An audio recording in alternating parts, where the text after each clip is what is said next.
A Esse caneta contrato escorregou prova entre que os a dedos herança é de minha. Isabela pela terceira vez Na naquela data da manhã. assinatura, meu pai Ela a estava apanhou internado. do chão sem se Então levantar alguém da aqui cadeira, acabou de ser sem tirar desmascarado. os olhos do formulário espalhado sobre a mesa da cozinha. Terceira solicitação de emprego em 3 semanas. Auxiliar administrativa numa distribuidora de alimentos no bairro do Brás. O salário era modesto, as condições eram razoáveis e Isabela havia preenchido o campo de experiência profissional com a mesma letra cuidadosa que sua mãe lhe ensinou quando ela tinha 10 anos. Letra de quem acredita que capricho compensa o que falta. O apartamento era pequeno, mas ela havia aprendido a não chamar de pequeno. Compact, dizia sua colega de trabalho anterior, num tom que tornava a palavra palatável. 2 cômodos, uma janela voltada para o muro do prédio ao lado, uma pilha de contas organizadas por data de vencimento sobre o balcão da cozinha. Isabela havia desenvolvido o hábito de organizar as contas por data porque lhe dava a ilusão de controle sobre algo. Ela estava prestes a assinar o formulário quando o celular vibrou. Número desconhecido. Código de área de São Paulo. Mas um número que ela não havia salvo e não reconhecia. Isabela olhou para a tela por 2 segundos inteiros antes de atender, porque havia aprendido, nos últimos 3 meses, a calcular antes de agir. 3 meses era o tempo que havia passado desde que Rodrigo Menezes a chamou no corredor do escritório onde trabalhavam juntos, num tom que ele reservava para reuniões difíceis, e disse que as coisas entre eles haviam chegado ao fim. Ela havia perguntado por quê. Ele havia dito: "Porque você nunca vai ser importante, Isabela. Não da forma que preciso." Ela havia ficado olhando para ele por um tempo que depois não conseguiu calcular, e então havia voltado para a mesa, terminado o relatório que estava digitando, pedido demissão na sexta-feira seguinte e passado as 3 semanas subsequentes tentando encontrar um emprego que pagasse o aluguel e não exigisse que ela visse o rosto dele todos os dias. O celular continuou vibrando. Ela atendeu. A voz do outro lado era masculina, grave, com aquela dicção precisa de quem passou a vida sendo ouvido com atenção. Não a voz de um vendedor, não a voz de um cobrador, era a voz de alguém que não estava acostumado a ter que se repetir. "Bom dia. Estou procurando a senhora Isabela Drummond." Isabela franziu a testa. Ninguém a chamava de senhora. Tinha 27 anos e um formulário de emprego sobre a mesa. Suur disse: "Meu nome é Henrique Cavalcante. Não espero que reconheça meu nome." Uma pausa curta, calculada. "Estou ligando porque gostaria de marcar um encontro com a senhora para conversar sobre seu pai." O formulário de emprego parou de existir.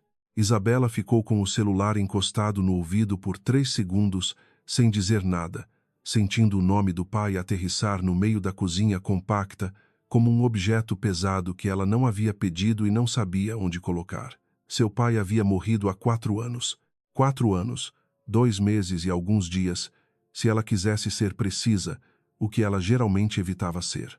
"Sobre meu pai", ela repetiu. Não era uma pergunta, era o tempo de que precisava para pensar. Sim, havia alguns assuntos que eu gostaria de ter resolvido em vida com ele. Não foi possível. A voz não carregava culpa nem sentimentalismo. Carregava o peso específico de quem está acostumado a encarar consequências sem se dissolver nelas. "Se a senhora tiver disponibilidade esta semana, gostaria de conversar pessoalmente." "O senhor conhecia meu pai?" "Conhecia." Uma pausa. Não tão bem quanto deveria ter conhecido. Isabela olhou para a pilha de contas sobre o balcão. Depois olhou para o formulário. Depois olhou para a janela que dava para o muro. "Onde?" ela perguntou. O endereço que Henrique Cavalcante havia enviado por mensagem ficava na Avenida Paulista, num edifício que Isabela havia passado centenas de vezes sem nunca olhar direito. Cavalcante Holdings. As letras em metal escovado sobre a entrada de granito eram discretas da forma que só coisas muito seguras de si mesmas podem ser discretas. Não havia necessidade de chamar atenção quando todo mundo já sabia que você estava ali. Isabela havia se trocado 3 vezes antes de sair de casa. Não por vaidade, esclareceu para si mesma enquanto passava pela catraca de segurança e entregava o documento para o recepcionista. Por adequação. Havia uma diferença entre querer impressionar e não querer ser descartada antes de abrir a boca. Ela havia escolhido uma blusa azul marinho que sua mãe havia comprado para ela num aniversário há 6 anos e que ela havia guardado para ocasiões que justificassem o uso. Não sabia se aquela ocasião justificava, mas foi o que ela encontrou no fundo do armário que parecia mais próximo da resposta certa. O recepcionista telefonou para algum andar acima, disse o nome dela com cuidado, como quem lida com cristal, e então a acompanhou até o elevador com uma deferência que Isabela não sabia interpretar. O escritório de Henrique Cavalcante ficava no 15º andar e tinha janelas do chão ao teto com vista para a cidade inteira. Isabela entrou e ficou parada por um momento, não por intimidação, ela se disse, mas porque a cidade daquele ângulo parecia uma coisa diferente de qualquer cidade que ela havia habitado.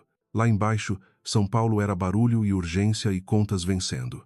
Daqui, São Paulo era geometria. A senhora Isabela. Ela se virou. Henrique Cavalcante tinha 62 anos e parecia cada um deles de uma forma que não pedia desculpas. Era alto, de ombros largos que os anos haviam curvado levemente para frente, com cabelos completamente brancos e olhos escuros que ficaram fixos no rosto dela por um segundo a mais do que ela esperava. Estava de terno cinza sem gravata, o que Isabela leu como uma concessão deliberada ao ambiente informal de uma conversa que ele havia iniciado. Ele se levantou de trás da mesa para cumprimentá-la, firmou a mão dela com as duas mãos, brevemente, e então fez um gesto para a cadeira à sua frente. Obrigada por vir, ele disse. O senhor me disse que era sobre meu pai. Ele assentiu, como se aprovasse que ela fosse direto ao ponto. Sim, sente-se, por favor. Isabela sentou, colocou a bolsa sobre os joelhos, olhou para a mesa entre eles e foi então que viu, numa das prateleiras atrás dele, entre uma série de troféus e certificados e a parafernália previsível de um escritório de CEO, havia uma fotografia emoldurada em prata. Um homem jovem, talvez 30 anos, de pé diante de uma construção que parecia algum tipo de fábrica ou mineradora, sorrindo para a câmera com os braços cruzados.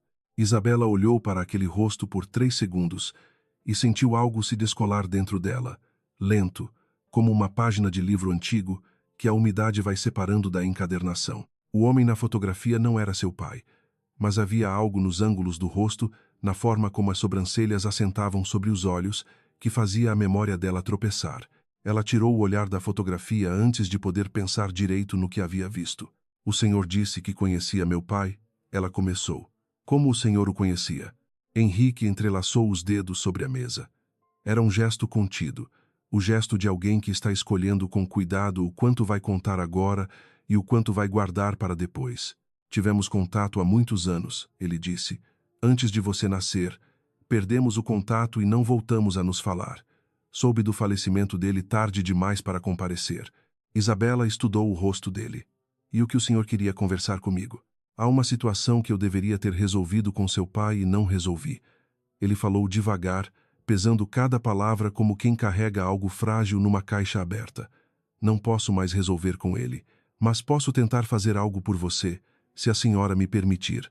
Isabela sentiu o músculo da mandíbula contrair. Ela conhecia aquele tom. Era o tom de alguém que está prestes a oferecer caridade com as palavras certas para que não pareça caridade. O senhor não me conhece, ela disse. Não. Ele não desviou o olhar. Mas conheci seu pai.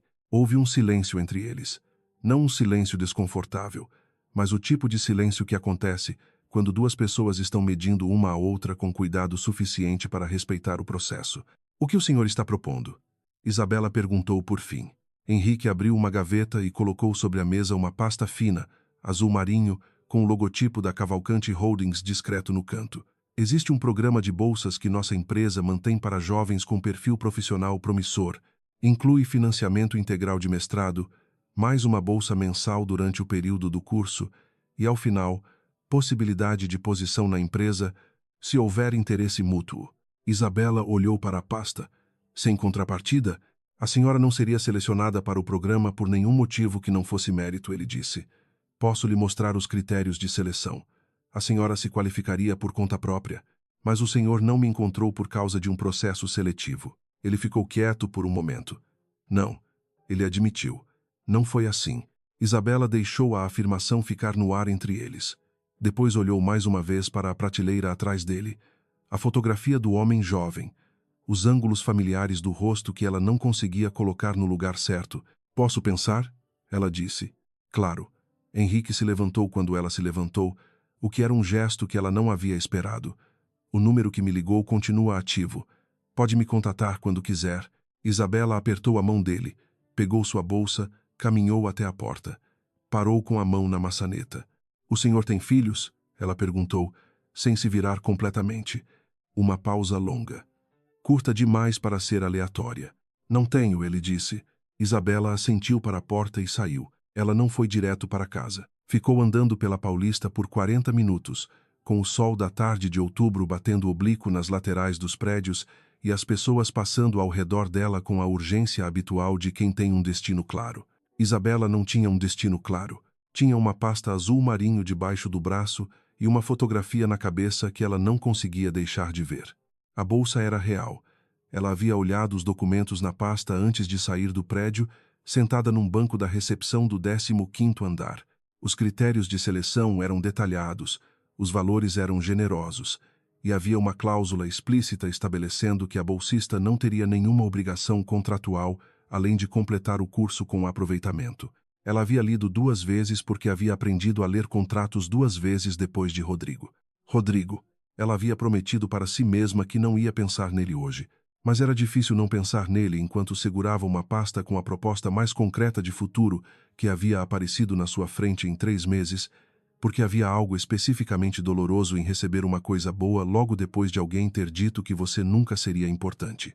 Como se o universo estivesse testando se ela conseguia distinguir entre as duas coisas. "Você nunca vai ser importante, Isabela." Ela havia repetido a frase para si mesma tantas vezes naquelas semanas que a havia destrinchado completamente. Havia examinado cada palavra, havia tentado encontrar algo que ela havia feito ou deixado de fazer que justificasse a sentença. Não havia encontrado nada. Ou havia encontrado tudo, dependendo do dia. Rodrigo havia dito que Fernanda Almeida, a filha do senador Almeida, era o tipo de mulher que abria portas. Ele não havia dito isso para Isabela, havia dito para um colega de escritório, e ela havia ouvido sem querer na copa. Tinha sido 2 semanas antes do término. Na época, ela havia decidido que havia entendido errado. Depois, havia decidido que não havia entendido errado de jeito nenhum. O celular vibrou no bolso da jaqueta. Mensagem da sua amiga Camila.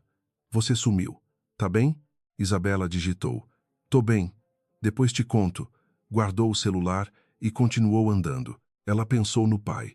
Antônio Drummond havia sido contador, um homem de gestos pequenos e convicções sólidas, que lhe ensinou a fazer bolo de fubá aos 8 anos e a entender uma balancete aos 15, que havia criado ela sozinho depois que a mãe foi embora quando Isabela tinha 12 anos e que havia morrido de infarto aos 58, sem ter tido tempo de ensinar a ela tudo o que ela ainda precisava saber. Ela havia passado os 4 anos seguintes descobrindo, aos pedaços e na hora errada, as coisas que ele não havia tido tempo de ensinar. Henrique Cavalcante havia dito que conhecia Antônio Drummond, havia dito que havia perdido o contato, que havia assuntos por resolver. Isabela parou no meio do calçadão. Havia algo que ela havia notado no escritório e que só agora, andando, a superfície da percepção encontrava a linguagem certa para nomear. Quando ela havia dito o nome do pai para confirmar que era o homem certo, Henrique Cavalcante havia ficado quieto por um segundo antes de responder. Um segundo muito breve, mas não tão breve que ela não houvesse notado. Era a quietude de alguém que já sabia o que estava ouvindo e estava apenas deixando o peso da confirmação assentar. Ela ficou parada olhando para o movimento da avenida. Depois pegou o celular, abriu os contatos e salvou o número de Henrique Cavalcante. Não com o nome dele, só com as iniciais. HC era um hábito pequeno, o de não comprometer-se com nomes completos até ter certeza de quem uma pessoa era. Antônio Drummond havia lhe ensinado isso também, embora nunca houvesse explicado por quê. A primeira reunião oficial do programa de bolsas aconteceu numa terça-feira de novembro, numa sala de conferências do 15º andar, que tinha a mesma vista para a cidade que o escritório de Henrique Cavalcante, mas era maior e mais fria, com aquela neutralidade deliberada dos ambientes corporativos que precisam ser palcos para muitas histórias diferentes. Isabela chegou com 5 minutos de antecedência. Havia outros 3 bolsistas. Uma moça chamada Débora, engenheira química, de Recife, que havia ganhado a bolsa por um projeto de tratamento de resíduos que havia vencido um prêmio nacional. Um rapaz chamado Tiago, economista, de Belo Horizonte, que havia sido selecionado para pesquisar mercados emergentes de mineração. E uma mulher mais velha, perto dos 40, chamada Sônia, especialista em logística, que não explicou muito sobre si mesma e que Isabela instintivamente respeitou por isso. Henrique Cavalcante não estava presente na reunião. Havia enviado no lugar dele uma diretora chamada Mariana Fontes, 50 e poucos anos, cabelo curto e cinza, que conduziu a apresentação com a eficiência de quem não tem paciência para teatro. As regras eram claras, as expectativas eram específicas, os prazos eram reais. Isabela anotou tudo e sentiu, pela primeira vez em meses, que estava num ambiente onde as coisas faziam sentido. Depois da reunião, quando os outros 3 bolsistas haviam saído para almoçar juntos e Isabela estava recolhendo seus materiais, Mariana Fontes ficou na sala. A senhora Isabela, ela disse. Aquele título de novo. O doutor Henrique pediu para perguntar se a senhora teria disponibilidade para um evento na sexta-feira à noite. Isabela olhou para ela. Que tipo de evento? Um jantar de gala. Beneficente. A fundação da empresa promove todo ano, arrecada fundos para programas de saúde no interior de Minas. Mariana falou com o mesmo tom neutro com que havia apresentado os regulamentos da Bolsa. O doutor Henrique costuma apresentar os novos bolsistas nesses eventos. É parte do protocolo. Isabela entendeu o subtexto. Não era exatamente obrigatório, mas recusar seria um sinal errado no início de uma relação que ela ainda estava aprendendo a ler. Terei disponibilidade, ela disse. O jantar aconteceu no terraço de um hotel no Jardim Europa, com a cidade toda lá embaixo e o céu de novembro cor de laranja dissolvendo em azul escuro, enquanto os convidados chegavam em carros com motorista e roupas, que custavam o equivalente ao aluguel de Isabela por vários meses. Ela havia tomado emprestado um vestido de camila, verde esmeralda, longo até o tornozelo, que ficava bem nela de um jeito que ela não havia esperado quando o provou às pressas na casa da amiga na tarde anterior. Camila havia dito, você parece uma pessoa que sempre esteve aqui. Isabela havia dito, isso é exatamente o que me preocupa. Henrique Cavalcante estava de terno preto. Estava conversando com um grupo de 3 pessoas quando Isabela chegou ao terraço, e quando a viu entrar, encerrou a conversa com uma breve despedida e caminhou em sua direção com a naturalidade de alguém que já havia planejado fazer exatamente isso. A senhora chegou, ele disse, como se a chegada dela fosse um fato que organizava outros fatos ao redor. Cheguei, ela confirmou. Ele a apresentou para os primeiros convidados com quem cruzaram. E foi ali, naquele primeiro grupo de 3 executivos de expressão educada, que Isabela percebeu o padrão. Henrique Cavalcante não a apresentava como bolsista da Cavalcante Holdings. Ele a apresentava como a senhora Isabela Drummond, sem cargo, sem qualificativo, como se o nome dela fosse suficiente, como se houvesse algo no nome que ele esperava que as pessoas reconhecessem ou que um dia viriam a reconhecer. Era uma apresentação que não se encaixava no protocolo que Mariana Fontes havia descrito. Era uma apresentação que carregava um peso que Isabela não sabia de onde vinha. Ela foi observando ao longo da noite como os convidados reagiam. Alguns com curiosidade polida, alguns com aquele olhar discreto de quem está tentando encaixar uma peça num quebra-cabeça que ainda está incompleto. Ninguém fazia perguntas diretamente para ela, o que Isabela interpretou como um sinal de que havia algo não dito que os outros presentes sentiam, mas ela ainda não havia encontrado. Estava perto das 22 horas quando ela o viu. Rodrigo Menezes estava do outro lado do terraço de terno cinza, com Fernanda Almeida ao lado. Fernanda era exatamente o que Isabela havia imaginado quando havia ouvido o nome. Alta, loura, com aquela postura de quem passou a infância sendo fotografada em eventos como aquele. Eles estavam conversando com um casal mais velho, e Rodrigo estava rindo de algo que o homem havia dito, com aquele riso aberto e calculado que Isabela havia aprendido a reconhecer nos 3 anos em que havia estado com ele. Isabela ficou imóvel por um segundo. Depois desviou o olhar e continuou ouvindo o que Henrique estava dizendo para o empresário ao lado. Mas Rodrigo a havia visto. Ela percebeu porque conhecia a qualidade da atenção dele. Havia 3 anos aprendendo a topografia do jeito que ele olhava para as coisas, e quando ele olhava para algo que não esperava encontrar, havia uma brevíssima rigidez no ângulo dos ombros antes do rosto se reorganizar. Ela viu a rigidez mesmo da distância. Passou mais 20 minutos antes que ele se aproximasse. Isabela estava sozinha, temporariamente, enquanto Henrique cumprimentava o presidente de uma fundação parceira. Rodrigo apareceu ao lado dela com 2 taças de champanhe, oferecendo uma para ela com o sorriso que ele usava quando precisava de algo. Que surpresa! ele disse, em voz baixa. Não sabia que você conhecia o Henrique Cavalcante. Isabela não pegou a taça. Não sabia que precisava te informar. Um músculo perto do maxilar dele se contraiu. Ele abaixou a taça lentamente. Não foi assim que quis dizer. Eu sei como você quis dizer. Havia algo diferente no jeito que ela estava respondendo, e ela sabia disso porque podia ver que ele sabia. Havia 3 meses atrás, ela havia ficado quieta quando deveria ter respondido, havia suavizado quando deveria ter mantido o tom.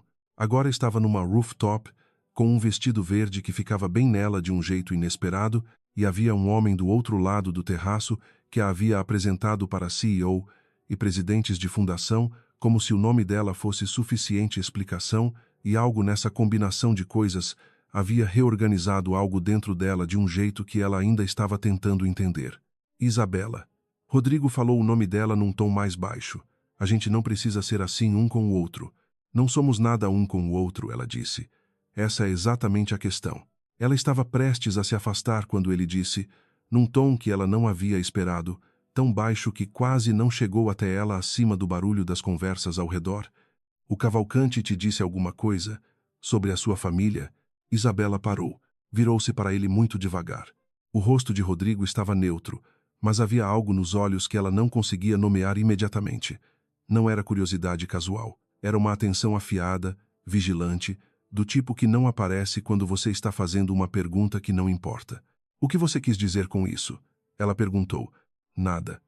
Ele recuou a pergunta rápido demais. Só fiquei curioso. Cavalcante não costuma incluir pessoas novas nos eventos dele assim. Isabela olhou para ele por 3 segundos. Boa noite, Rodrigo, ela disse, e caminhou de volta para onde Henrique estava, sem pressa suficiente para parecer fuga, mas sem lentidão suficiente para dar a Rodrigo tempo de recomeçar. No carro de volta para casa, ela ficou olhando para a cidade pelas janelas e tentou desmontar a pergunta de Rodrigo. O Cavalcante te disse alguma coisa sobre a sua família? Havia 3 interpretações possíveis. A primeira, Rodrigo havia ouvido algum boato sobre o programa de bolsas e estava tentando entender o contexto. A segunda, ele estava tentando descobrir se Isabela sabia de algo que pudesse interessá-lo de alguma forma. A terceira era aquela que ela não queria examinar ainda porque não tinha peças suficientes para saber se fazia sentido. O táxi parou no sinal da Consolação e ela olhou para fora da janela sem ver a rua. Henrique Cavalcante havia ficado mais quieto do que o habitual no final da noite. Ela havia notado porque havia aprendido a notar as variações de quietude dele, que eram diferentes das quietudes de outras pessoas. Quando ele ficava quieto de propósito, havia uma qualidade de contenção nisso, como alguém que está segurando a respiração antes de mergulhar. Quando havia ficado quieto perto das 23 horas, olhando para ela de longe enquanto ela conversava com Sônia, havia algo nessa quietude que ela não conseguia classificar. Antes de ir embora, ele havia dito para ela, sem preâmbulo, com aquela dicção direta que ela havia aprendido a reconhecer como o jeito que ele falava quando estava dizendo algo que importava. Seu pai era homem de poucos pertences, mas guardava tudo que era importante. A senhora ainda tem as coisas dele? Ela havia dito que sim, que havia uma caixa no armário do quarto. Ele havia ficado quieto por um segundo e então havia dito, bem, só isso, bem. Isabela ficou com a palavra na cabeça durante o trajeto inteiro. O táxi parou em frente ao prédio. Ela pagou, subiu as escadas, entrou no apartamento, ligou a luz da sala e ficou parada olhando para o corredor que levava ao quarto. Havia uma caixa no armário, uma caixa de papelão reforçado que ela havia embalado com fita adesiva depois do velório e que havia carregado em cada mudança desde então sem jamais abrir. Havia papéis do pai lá dentro, documentos, fotografias, cartas. Ela havia parado de achar que ia abrir um dia e havia começado a achar que a caixa era mais um monumento do que um arquivo. Ela foi até o quarto, abriu o armário. A caixa estava no fundo, embaixo de uma pilha de cobertores. Era menor do que a memória dela havia preservado. As letras que ela mesma havia escrito na lateral, com canetão preto, diziam Documentos, papai. Ela ficou olhando para a caixa por um longo tempo. Depois fechou o armário. Não era hora. Ela ainda não sabia o que estava procurando. E abrir uma caixa sem saber o que você procura é só fuçar na dor de outro sem propósito. Mas antes de dormir, ela ficou olhando para o teto e pensando que havia algo estranho no jeito que Henrique Cavalcante Havia perguntado sobre os pertences do pai. Não como quem pergunta por curiosidade, como quem pergunta porque já sabe que a resposta importa. E havia algo mais estranho ainda. Rodrigo havia perguntado se Cavalcante tinha dito alguma coisa sobre a família dela. Rodrigo não tinha razão nenhuma para saber que havia alguma coisa a ser dita. Rodrigo telefonou na quarta-feira seguinte. Isabela estava na biblioteca da universidade, estudando para a prova de qualificação do mestrado que havia começado em fevereiro, quando o nome dele apareceu na tela do celular. Ela ficou olhando por 2 toques completos antes de atender, não por hesitação, mas porque estava catalogando o que sentia quando via o nome dele. Era útil saber. O que ela sentiu foi algo entre irritação e aquela curiosidade específica que não é sobre a pessoa, mas sobre o que a pessoa vai dizer. Ela atendeu e saiu para o corredor. Oi, ele disse. A voz dele tinha aquela textura de fim de tarde, levemente cansada, que ela havia aprendido a associar com versões de Rodrigo que eram, paradoxalmente, mais honestas do que as versões ensaiadas. Tô ligando porque acho que a gente precisa conversar. A gente já conversou no evento do Cavalcante. Não foi uma conversa. Foi você me mandando embora. Uma pausa. Eu mereci. Isabela ficou quieta. Essa era uma tática dela, o silêncio como convite para que o outro pessoa preenchesse o espaço. Rodrigo sempre havia preenchido o espaço. Isabela, eu errei muito com você. A voz ficou mais baixa. Sei que não tenho direito de pedir nada, mas não consigo ficar sem falar que errei. Você está noivo de outra pessoa. Eu sei. Uma pausa mais longa dessa vez. Não tô feliz. Ela fechou os olhos por um segundo, e então os abriu e olhou para o corredor da biblioteca, para os estudantes, passando com mochilas pesadas e aquela expressão de pessoas que têm prazos reais e não têm tempo para as complicações que ela estava tendo naquele momento.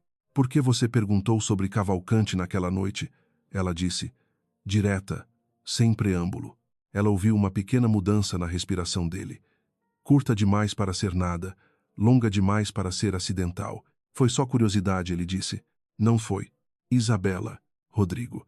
Ela manteve o tom nivelado. Eu te conheço há 4 anos. Sei como você faz perguntas por curiosidade e sei como você faz perguntas porque quer uma informação específica. Aquela noite foi a segunda. Silêncio. Me conta o que você sabe, ela disse.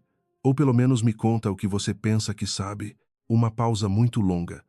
Longa o suficiente para que ela começasse a pensar que ele ia desligar. Tem alguns rumores no meio empresarial. Ele disse por fim, falando devagar, escolhendo as palavras como alguém que está decidindo em tempo real o quanto vai revelar. Sobre o Cavalcante, sobre uma situação de herança que ele nunca resolveu, família que se perdeu no caminho.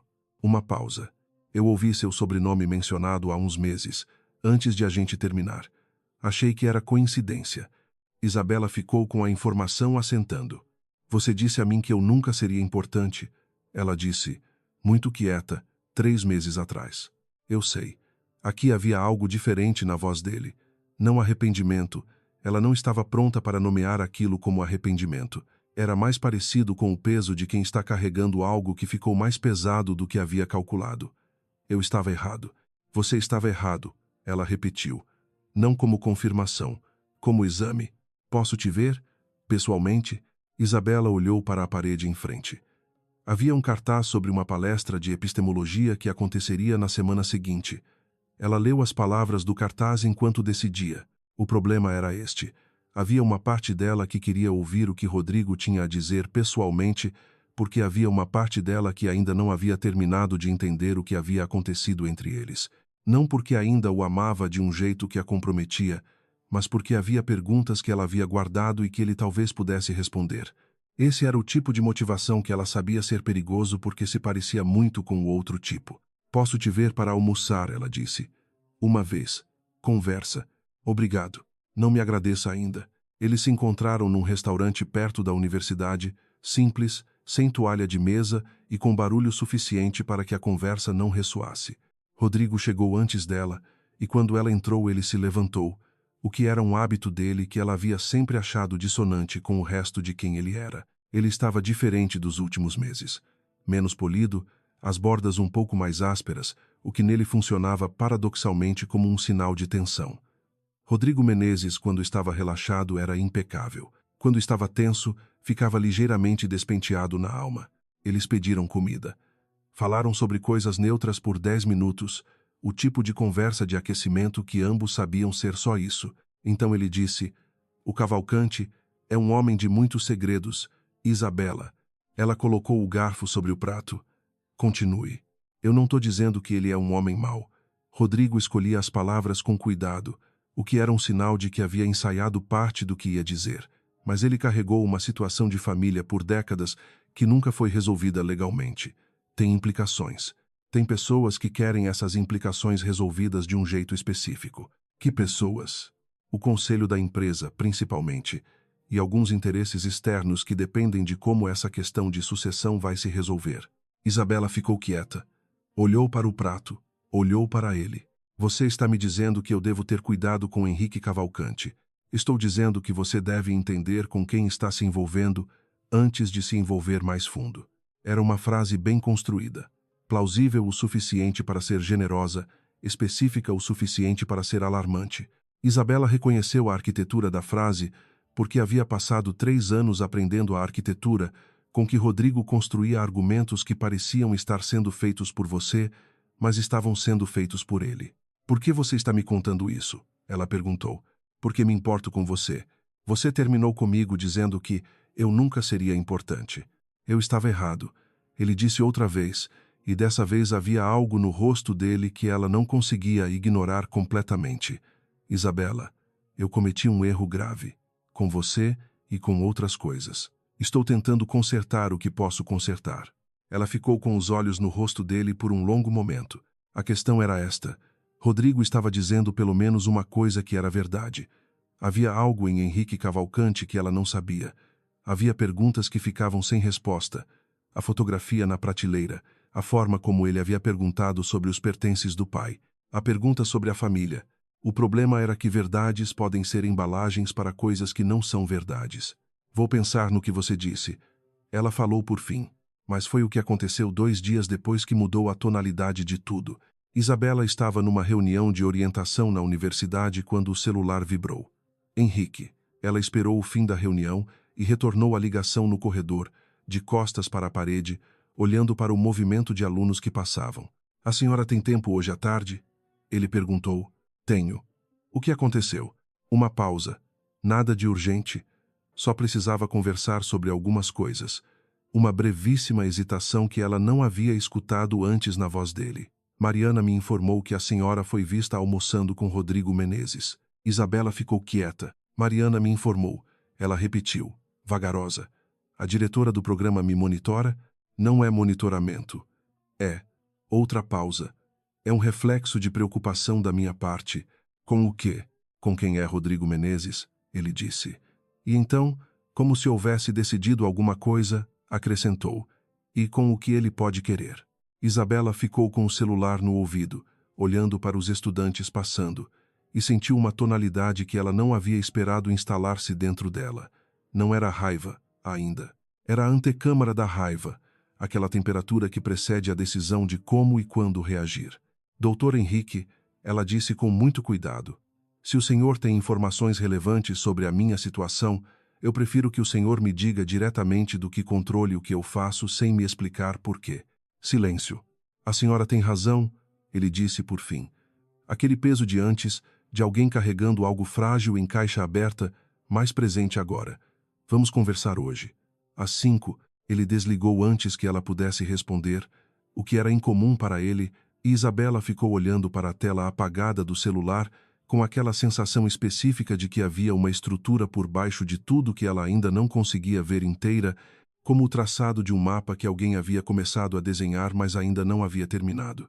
A conversa das 5 não aconteceu da forma que ela havia esperado. Henrique estava diferente. Mais fechado, mais contido, como se houvesse construído uma camada extra de distância entre ele e tudo ao redor. Ele a recebeu no escritório, não numa sala de reunião, o que ela havia aprendido a ler como sinal de que o assunto era pessoal. Mas quando ela se sentou e o olhou, havia uma qualidade na contenção dele que era nova. Ele disse que estava preocupado com a aproximação dela com Rodrigo. Disse que Rodrigo Menezes tinha interesses empresariais que se cruzavam com a Cavalcante Holdings de formas que não eram transparentes. Disse que havia razões para cautela. Não disse quais eram as razões. Isabela ouviu tudo. Depois disse: Por que o senhor está me protegendo sem me explicar do quê? Henrique ficou quieto por um tempo que foi mais longo do que ela havia esperado. Porque ainda não é hora, ele disse. E foi essa resposta que fez Isabela ir embora antes das 6, mais cedo do que havia planejado, com aquela sensação de estar no centro de uma conversa que todos os outros sabiam de cor e que ela estava tendo acesso só às margens. Foi naquela noite que ela abriu o armário. Não porque havia planejado, porque havia chegado em casa, preparado o chá, sentado na cama e ficado olhando para a parede até que a única coisa que fazia sentido era abrir o armário. A caixa era menor do que a memória dela havia guardado. Ela cortou a fita adesiva com uma tesoura, dobrou as abas de papelão, olhou para dentro. Havia documentos, fotos, algumas cartas atadas com barbante, uma caderneta de endereços que era tão antiga que as espirais já estavam ferrujadas, um envelope amassado com o timbre do hospital, onde seu pai havia estado internado no último ano de vida. Ela foi tirando os itens um a um, colocou as fotos de lado, não estava pronta para as fotos. Folheou a caderneta, reconhecendo nomes, endereços, uma São Paulo de 30 anos atrás preservada em tinta que havia desbotado para azul cinza. Dobrou e guardou o envelope do hospital. E então, no fundo da caixa, havia um envelope que ela não reconhecia. Era um envelope diferente dos outros. Não estava amassado. Estava com o lacre intacto, o que significava que seu pai havia guardado sem abrir, o que era impossível, e ao mesmo tempo a única explicação que existia, porque o envelope estava no fundo da caixa que seu pai havia guardado, não ela. Havia um nome impresso na parte de trás, no canto superior esquerdo. H. Cavalcanti. E abaixo, em letra de máquina, Antônio Drummond pessoal e confidencial. Isabela ficou olhando para o envelope por muito tempo. O chá estava esfriando na mesa de cabeceira. A cidade lá fora fazia o barulho que a cidade sempre fazia, aquele ruído de fundo que ela havia aprendido a não ouvir. A caixa estava aberta sobre a cama ao lado dela. Ela pegou o envelope, ficou com ele nas mãos, e então o colocou de volta na caixa, com muito cuidado, e fechou as abas de papelão, não porque não queria abrir, porque sabia que quando abrisse, alguma coisa ia mudar de um jeito que não podia ser desfeito. E ela precisava de uma noite para estar pronta para o que não podia ser desfeito. Ela abriu o envelope na manhã seguinte, às 6h42, sentada à mesa da cozinha com o chá intocado ao lado e a luz ainda cinza de um São Paulo que ainda não havia decidido se ia chover. Havia uma única folha dobrada em 3 partes, escrita em máquina de escrever, o que situava a carta em algum momento dos anos 90. A letra da máquina tinha aquela irregularidade específica das teclas que já estavam gastas, algumas letras mais escuras, outras quase apagadas, como se a máquina também estivesse envelhecendo junto com o texto. Antônio, escrevo porque tentei ligar 3 vezes e você não atendeu. Entendo. Não vou tentar de novo depois desta carta, você merece poder escolher o silêncio se é o que quer. Só preciso que você saiba que sei quem você é. Sei que somos irmãos. Sei que nosso pai te escondeu de mim por razões que ele levou para o túmulo. Encontrei os documentos 2 anos depois que ele morreu e levei mais 6 anos para te localizar. Não estou escrevendo para reivindicar nada. Não estou escrevendo para complicar a sua vida. Estou escrevendo porque tenho 52 anos e percebi que a única coisa que me falta é família. Se você quiser me encontrar, pode me ligar pelo número abaixo. Se não quiser, guarda esta carta ou a queima, como preferir. Não vou aparecer sem ser chamado. Henrique Cavalcanti. Isabela leu a carta uma vez. Depois a dobrou, a desdobrou e a leu de novo. Depois ficou sentada por 12 minutos olhando para a parede da cozinha, para o azulejo com a rachadura no canto esquerdo que ela havia prometido para si mesma mandar consertar e nunca havia mandado. Irmãos.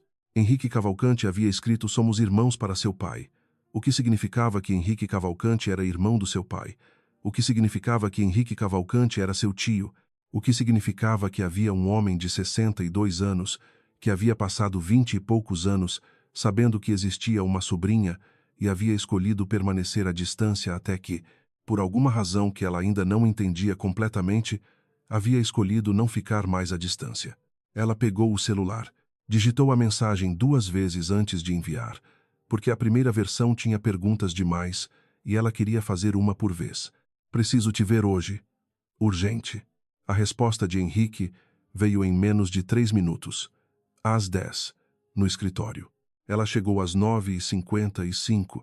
A recepcionista a reconheceu e a acompanhou diretamente para o elevador sem telefonar para cima, o que era uma mudança de protocolo que Isabela notou, mas não comentou. O 15º andar estava mais quieto do que de costume. A assistente de Henrique a conduziu ao escritório com uma expressão que não revelava nada. Henrique estava de pé junto à janela quando ela entrou, não atrás da mesa. Junto à janela, de frente para a cidade, as mãos para trás, o peso do corpo levemente deslocado para o lado direito, que era a postura dele quando estava pensando em algo há muito tempo. Ele se virou quando a ouviu entrar. Isabela colocou o envelope sobre a mesa entre eles, com o lado do nome de remetente virado para cima, e ficou em silêncio, porque não havia palavra que organizasse o que estava dentro dela de um jeito que fizesse justiça ao peso da coisa. Henrique olhou para o envelope. Ficou quieto por um tempo que foi muito longo. Você abriu, ele disse. Não era pergunta.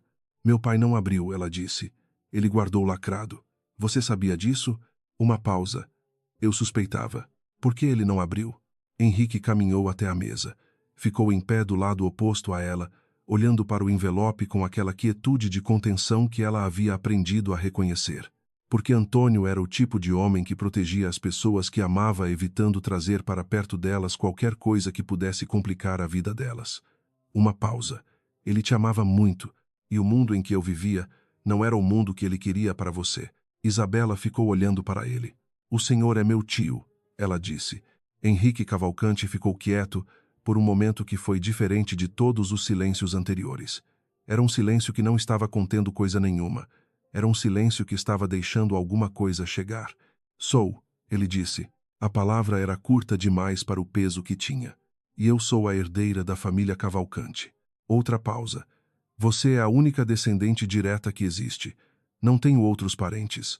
Meus pais morreram. Antônio morreu. Você é o que sobrou da família. Ele disse isso sem drama, o que tornava mais pesado do que se houvesse dito com drama. Não te procurei mais cedo porque temia que você viesse por razões erradas, e não sabia como descobrir as razões certas sem te colocar numa posição que não era justa. Você me conhecia há meses antes de me ligar. Eu te observava há mais tempo do que isso. Disse como uma confissão, não como desculpa. Precisava saber quem você era antes de decidir se fazia bem ou mal chegar. Isabela ficou com as mãos espalmadas sobre a mesa. Olhou para elas. Depois olhou para ele. Meu pai sabia que eu um dia poderia descobrir isso, sabia que era possível. Por isso guardou a carta. Uma pausa muito cuidadosa. Eu acho que ele queria que você tivesse a escolha que ele não soube como te dar. Isabela ficou quieta por um longo momento. Havia muita coisa acontecendo dentro dela ao mesmo tempo, o que tornava difícil localizar o ponto de partida. Havia luto, que era antigo, mas havia acordado com uma tonalidade nova, porque o pai que ela havia enterrado era um homem que havia feito escolhas para proteger, lá que ela nunca havia sabido que existiam. Havia raiva, que era nova e dirigida em múltiplas direções, sem saber muito bem onde pousar, e havia algo mais embaixo dessas duas coisas, mais quieto, que ela não sabia ainda o que era. Ela estava prestes a falar quando a porta do escritório se abriu. Não bateram. A assistente de Henrique abriu com aquela urgência contida de alguém que está trazendo uma informação ruim, mas foi treinada para não parecer alarmada. Doutor Henrique, me desculpe a interrupção. Há um advogado na recepção com um acompanhante. Disseram que tem documentação urgente relacionada à questão Cavalcanti-Drummond. Isabela e Henrique se olharam. Deixa entrar, Henrique disse. Rodrigo Menezes entrou no escritório com um homem de terno escuro que carregava uma pasta preta de couro. O advogado tinha aquele tipo de rosto que comunica neutralidade cara, treinada, o tipo de neutralidade que custa por hora. Rodrigo estava de terno cinza, impecável, com aquela postura de quem se preparou para esse momento. Ele olhou para Isabela com uma expressão que ela levou um segundo para catalogar. Surpresa, brevíssima, controlada. Ela estava lá, o que não havia sido o plano. Mas ele recompôs rápido. Doutor Henrique, ele disse, lamento a inconveniência, mas meu cliente tem documentação que precisa ser registrada antes que qualquer transação patrimonial da família Cavalcanti seja formalizada. Henrique ficou em pé. Seus ombros estavam muito quietos. Rodrigo Menezes não é meu interlocutor nessa questão. Você pode falar com meu departamento jurídico, Com respeito, Dr. Henrique, isso vai além do jurídico da empresa. O advogado abriu a pasta preta e colocou sobre a mesa um conjunto de documentos. Meu cliente tem em mãos um contrato assinado pelo Sr. Antônio Drummond, estabelecendo direitos sobre parte do patrimônio Cavalcante em caso de reconhecimento de herdeiro. O contrato foi firmado em março de 2008. Isabela olhou para os documentos. Depois olhou para Rodrigo. Rodrigo não olhou para ela de volta. Estava olhando para Henrique com aquela atenção calculada de alguém que está executando um plano que levou tempo para montar. Março de 2008. Ela correu a data pela cabeça. 2008. 2008 havia sido o último ano de internação do seu pai. Ele havia passado 6 meses no hospital, com complicações de um primeiro infarto, que havia enfraquecido o coração de maneiras que os médicos haviam detalhado para ela, com aquela paciência específica dos médicos quando estão preparando família para o pior. Março de 2008 era quando ele havia saído do hospital pela primeira vez depois de 3 meses internado, quando havia voltado para casa mais fraco, mais quieto, mais voltado para dentro. Março de 2008. O pai havia saído do hospital e então havia voltado, em agosto, e em outubro havia morrido. Isabela olhou para o contrato e sentiu algo se travar dentro dela, quieto e absoluto, como uma trava que encaixa no lugar certo. Que data exata em março? Ela perguntou. Sua própria voz soou distante para ela, muito controlada. O advogado olhou para ela como se estivesse notando sua existência pela primeira vez. Dia 12 de março. Isabela ficou absolutamente imóvel. Dia 12 de março de 2008 havia sido o 19º dia de internação do seu pai, na segunda internação. Ela sabia porque havia passado aquela noite no hospital. Havia dormido numa cadeira ao lado da cama dele porque os médicos haviam dito que haveria uma cirurgia na manhã seguinte, e ela não havia querido que ele acordasse sozinho. No dia 12 de março de 2008, às 3 da tarde, ela havia saído para tomar café na cantina do hospital e voltado para encontrar o pai dormindo com o soro pingando no braço e a mão dele fria e quieta sobre o lençol. No dia 12 de março de 2008, Antônio Drummond não havia saído do hospital. Não havia como ele ter assinado nada em lugar nenhum no dia 12 de março de 2008. Isabela olhou para Rodrigo. E Rodrigo, naquele momento, finalmente olhou para ela. No rosto dele havia a menor fissura, quase imperceptível, o tipo de fissura que só existe por meio segundo antes de ser fechada. Mas ela existiu, e Isabela a viu. Esse contrato é falso, ela disse. O advogado abriu a boca. Doutor Henrique, Isabela continuou, sem tirar os olhos de Rodrigo, meu pai estava internado no Hospital das Clínicas nessa data, em observação pós-cirúrgica. Eu estive com ele naquele dia. Ele não saiu do hospital. Ele não tinha como ter assinado esse documento. A sala ficou muito quieta.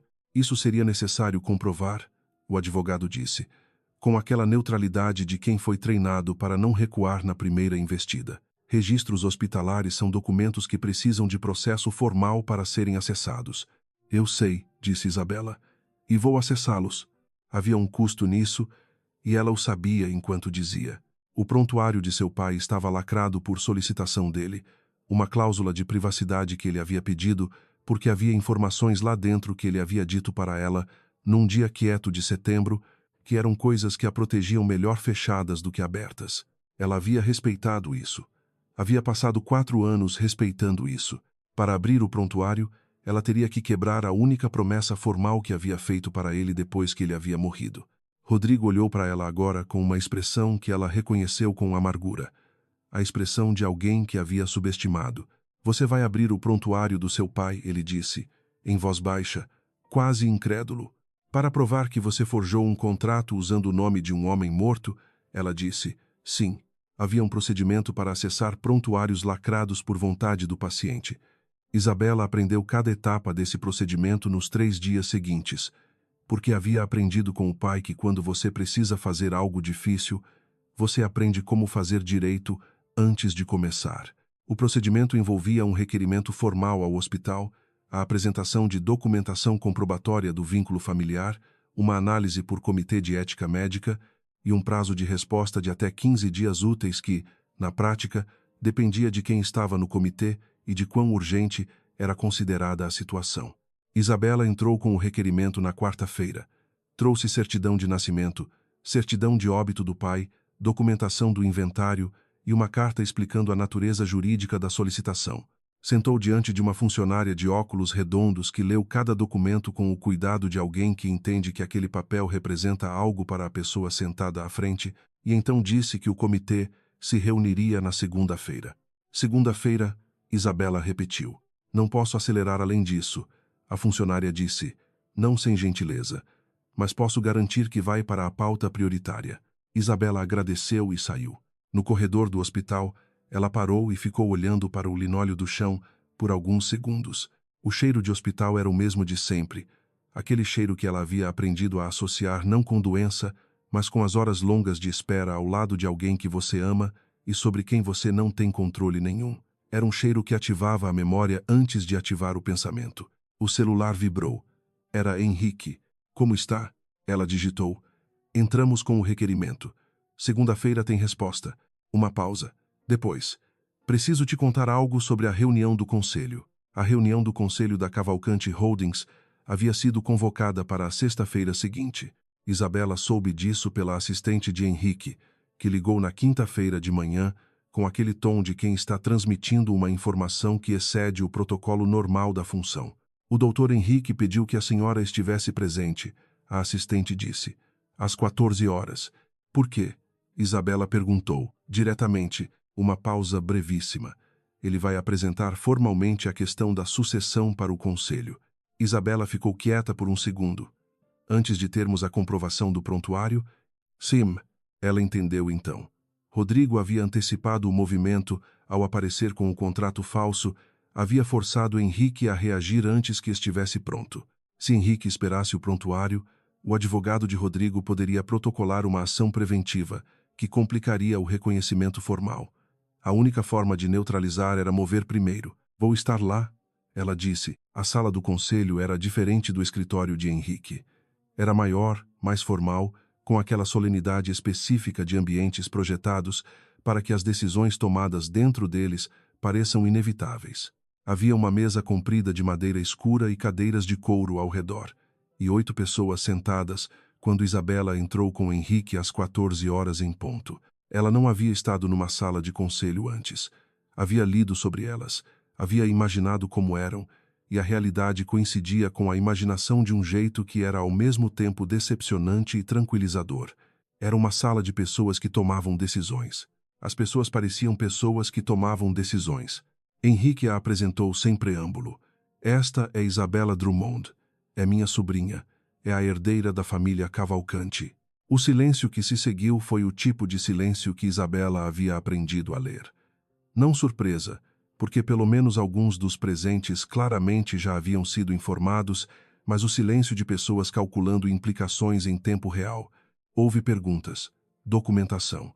Henrique apresentou os documentos que estabeleciam o vínculo, a carta que havia escrito para o pai dela, os registros do processo de localização. Um dos conselheiros, um homem de cabelos brancos chamado Dr. Figueiredo, fez perguntas precisas e não hostis que Isabela respondeu com o mesmo cuidado com que ele havia perguntado. Mas havia uma conselheira que ficou quieta durante toda a apresentação. Rosângela Tavares, 60 anos, cofundadora da holding, que havia construído o departamento financeiro da empresa nas primeiras 2 décadas. Ela ficou com os braços cruzados e os olhos em Isabela com uma atenção que não era hostil, mas também não era neutra. Era a atenção de quem está avaliando algo segundo critérios que ainda não foram comunicados.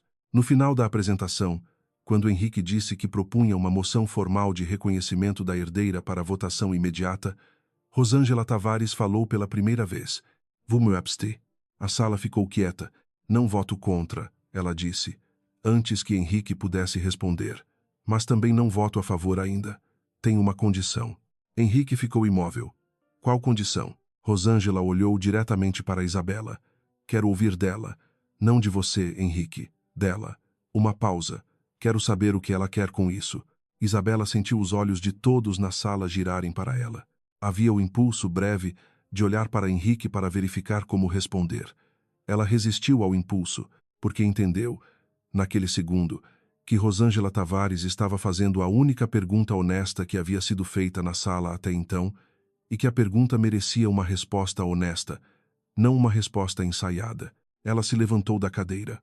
Não quero o poder, ela disse, direta, sem preâmbulo, olhando para Rosângela. Não estou aqui porque quero uma herança ou um cargo ou influência sobre esta empresa. Estou aqui porque descobri que tenho um tio que existe e que meu pai existiu de uma forma que eu não sabia completamente. Uma pausa. E estou aqui porque há um homem que está tentando usar o nome do meu pai morto para garantir direitos que nunca existiram, e isso eu não vou deixar acontecer. O silêncio foi diferente agora. Há um contrato falso protocolado, ela continuou. Vou provar que é falso. Quando provar, a questão jurídica vai se resolver por si mesma. O que estou pedindo hoje não é herança. Estou pedindo que o reconhecimento formal não seja bloqueado por uma mentira enquanto a verdade ainda está no caminho de chegar.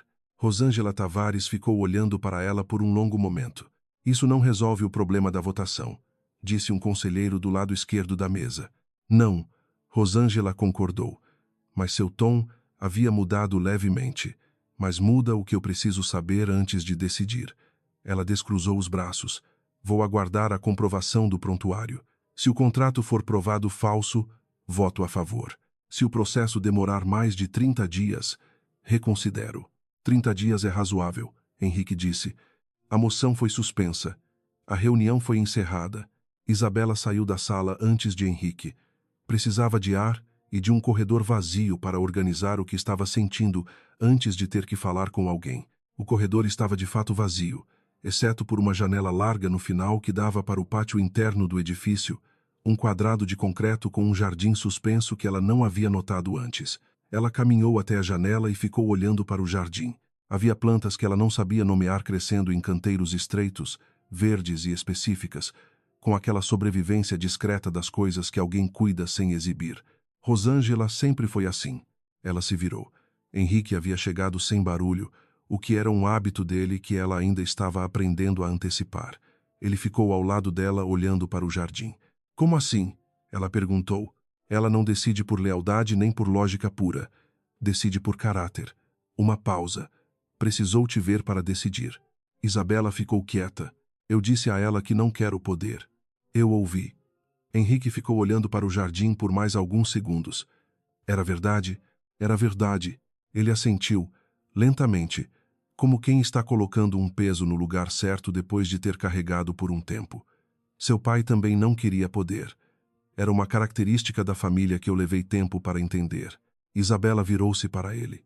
Era a primeira vez que ele havia dito da família de um jeito que incluía ela e o pai como parte da mesma frase que incluía ele. Por que você esperou tanto tempo para me encontrar? Ela perguntou. Era a pergunta que havia ficado debaixo de todas as outras. Henrique ficou quieto por um momento, porque tinha medo. Do quê? De chegar tarde. Ele disse isso olhando para o jardim, não para ela. Antônio não me atendeu. Eu entendi como recusa. Levei anos para considerar que talvez não fosse recusa, que talvez fosse proteção. E quando comecei a considerar essa possibilidade, você já havia crescido e eu não sabia mais se tinha direito de aparecer. Isabela ficou com essa resposta por um momento. Você tinha direito, ela disse. Não era o jeito certo, mas o direito existia. Ele virou a cabeça para ela. Havia algo no rosto dele que ela havia visto raramente nos meses em que o conhecia.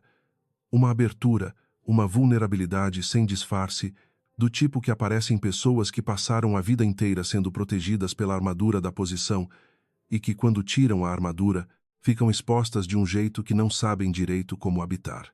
Obrigado, ele disse. E havia uma qualidade nessa palavra que a tornou mais pesada do que palavras de agradecimento geralmente são. O celular de Isabela vibrou. O hospital. Ela atendeu. A comitê havia se reunido em sessão extraordinária. A justificativa jurídica havia acelerado o processo. O prontuário estava autorizado para acesso na segunda-feira de manhã. Na segunda-feira, ela foi ao hospital acompanhada por uma advogada que Henrique havia indicado, uma mulher de nome Dra. Cristina Alencar, que tinha aquela competência serena de quem não precisa demonstrar que é competente. Elas sentaram numa sala pequena, com uma funcionária do departamento de arquivos e um representante do comitê de ética, e o prontuário foi aberto sobre a mesa entre elas. Isabela olhou para as páginas. Havia registros de cada dia da internação. Havia anotações médicas, registros de procedimentos, assinaturas de enfermeiros, horários de visitas. Havia uma entrada para o dia 12 de março de 2008. Paciente em repouso pós-operatório. Não autorizado a levantar da cama. Visita de familiar, às 15h30. Quadro estável. DRA. Cristina fotografou o documento. É suficiente, ela disse. Não há como ele ter saído do hospital nesse dia. O prontuário confirma. Isabela olhou para a anotação. Visita de familiar às 15h30. Ela havia chegado às 3h30. Havia ficado até às 8 da noite. Havia outras informações no prontuário. Coisas que o pai havia dito que eram melhores fechadas. Ela não leu.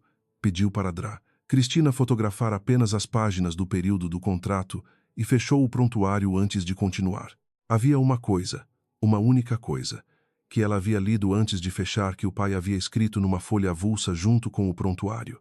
Não era médico, era pessoal, uma anotação que ele havia pedido para arquivar junto com seus documentos hospitalares porque queria que ficasse registrado em algum lugar fora de casa. Para Isabela, se um dia abrir, eu soube. Eu escolhi não saber. Você vai entender quando for a hora de entender. Te amo mais do que qualquer herança. Ela ficou com a frase no peito durante o trajeto inteiro de volta. A reunião com o advogado de Rodrigo aconteceu no escritório de DRA. Cristina, 3 dias depois, numa sala de reunião que cheirava a café e tinha vista para a rua. Rodrigo estava presente. DRA. Cristina havia sugerido que seria possível fazer sem ele, mas Isabela havia dito que preferia que ele estivesse. Havia razões práticas para isso. As negociações desse tipo correm mais rápido quando a pessoa que tomou a decisão está presente para confirmar ou recuar. Mas havia também uma razão não prática, que ela não havia comunicado para DRA, Cristina. Rodrigo havia dito para ela que ela nunca seria importante. Ela queria que ele estivesse presente quando a questão fosse encerrada. O advogado de Rodrigo se chamava Doutor Nascimento. Ele havia trazido uma cópia do contrato original e uma série de documentos de suporte que deveriam corroborar a autenticidade. DRA. Cristina colocou sobre a mesa a fotografia do prontuário, o laudo do Comitê de Ética confirmando a autenticidade do documento e uma análise grafológica que havia sido feita nos 3 dias anteriores, comparando a assinatura no contrato com outras assinaturas conhecidas de Antônio Drummond. A análise grafológica havia encontrado 4 discrepâncias técnicas entre as assinaturas. A assinatura no contrato não foi feita pelo senhor Antônio Drummond, DRA, Cristina disse. O prontuário hospitalar confirma que ele estava impossibilitado de fazer lá na data indicada. A análise grafológica confirma que ela não é autêntica. Há, portanto, evidências suficientes para protocolar um processo criminal por falsificação de documento particular e uso de documento falso. O advogado Nascimento ficou com a expressão muito controlada. Havia um músculo perto do olho esquerdo que se contraiu uma vez. Rodrigo estava sentado do outro lado da mesa e estava olhando para o conjunto de documentos com uma expressão que Isabela havia aprendido a reconhecer ao longo de 4 anos, a expressão de alguém que está calculando se ainda há saída e chegando à conclusão de que não há. Meu cliente não sabia da irregularidade do contrato, o advogado disse. Seu cliente me ligou perguntando se Henrique Cavalcante havia me contado algo sobre minha família, Isabela disse. Antes de qualquer anúncio público sobre a questão da herança, a única forma de ele saber que havia algo a ser perguntado era se ele já tinha informação sobre a situação, o que levanta a questão de como essa informação foi obtida e com que finalidade. Rodrigo olhou para ela então, direto para ela, não para o advogado, não para os documentos. O rosto dele estava diferente de todos os rostos que ela havia visto nele em 4 anos. Não estava calculando mais. Estava só olhando para ela, e havia alguma coisa nesse olhar que ela não queria nomear como arrependimento, porque arrependimento era uma coisa que ela não estava pronta para conceder a ele, mas que ela reconhecia como algo real, alguma coisa que existia debaixo do esquema todo e que existia independentemente do esquema. Isabela, ele disse. Não, ela respondeu. Apenas isso, sem raiva, sem volume. A resposta mais simples para a pergunta que ele não havia terminado de formular, mas que ela já havia ouvido inteira de qualquer jeito. Doutor Nascimento, DRA. Cristina continuou, impassível. Meu cliente está disposto a não protocolar o processo criminal, mediante o recolhimento imediato de toda a documentação falsificada, a assinatura de um termo de não reivindicação sobre qualquer bem ou direito da família Cavalcante Drummond, e a garantia de que nenhum documento adicional dessa natureza será protocolado no futuro. Não haverá negociação sobre esses termos. Uma pausa longa. Meu cliente precisa de tempo para considerar, Dr. Nascimento disse. Meu cliente dá 24 horas, Dra. Cristina respondeu. Os termos foram assinados na manhã seguinte. Rodrigo não havia pedido nada. Havia assinado o que havia sido apresentado, sem contraproposta, sem objeção, o que era a resposta mais eloquente possível sobre qual havia sido sua posição real desde o início. Isabela ficou sabendo pelo celular, numa mensagem de Dra.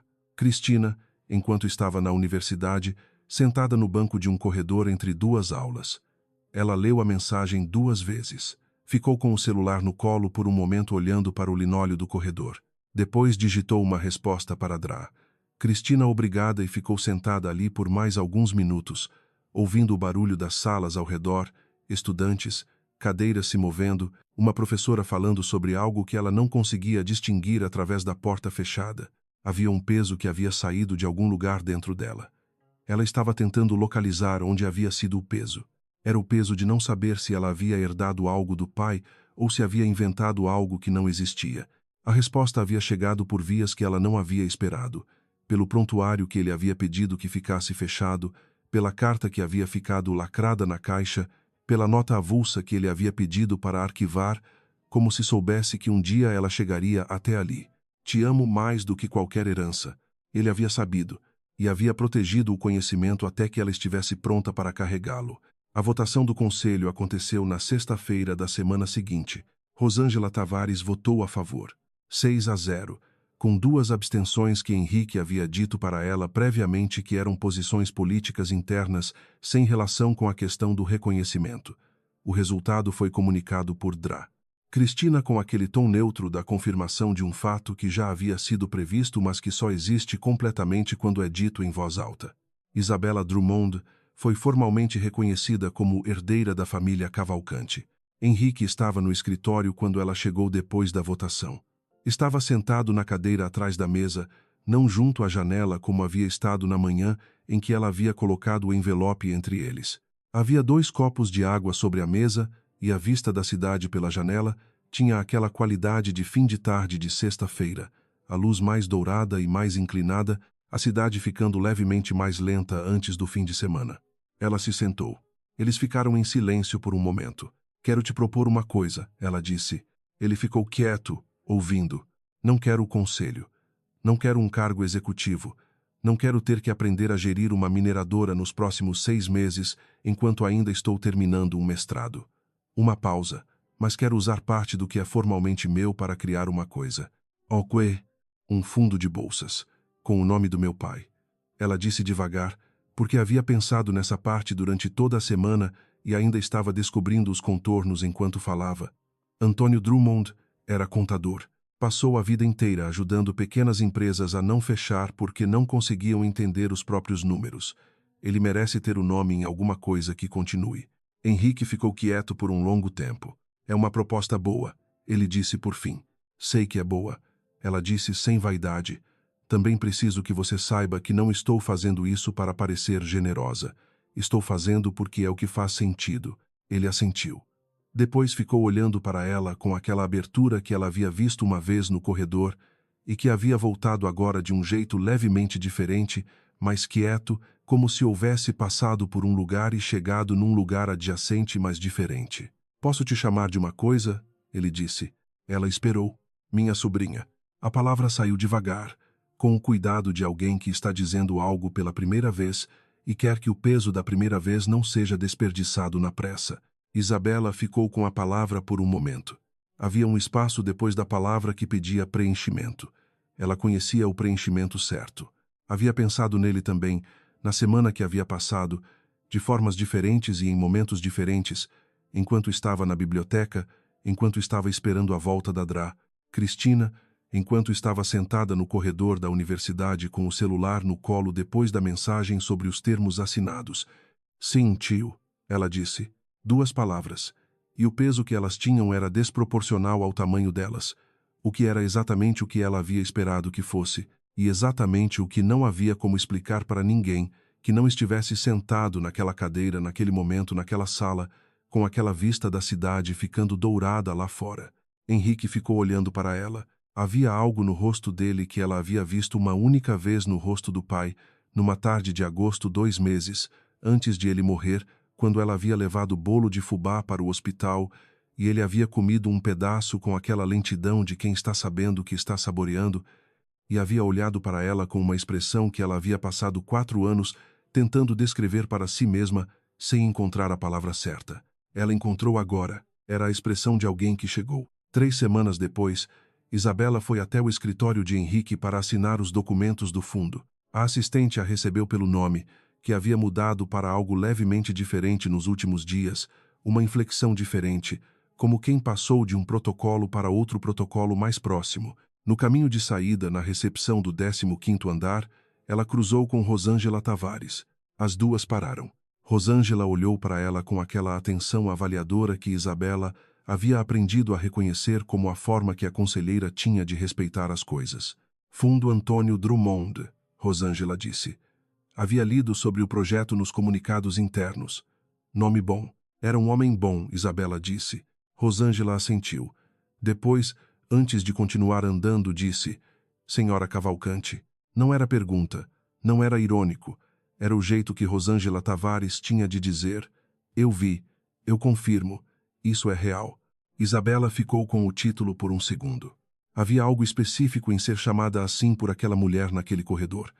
Não era a chegada, não era o fim, era mais parecido com o som de uma porta se abrindo para um cômodo que ela havia passado a vida sem saber que existia e que agora existia com paredes e janelas e luz própria e espaço suficiente para que ela habitasse com o tempo que a habitação exige. Ela caminhou até o elevador, apertou o botão, esperou. Fora, São Paulo seguia com o barulho habitual de uma cidade que não espera, que não pausa, que não sabe e não precisa saber o peso específico do que acabou de acontecer num corredor de escritório no 15º andar de um prédio na Paulista. Isabela sabia, e isso por ora era exatamente suficiente.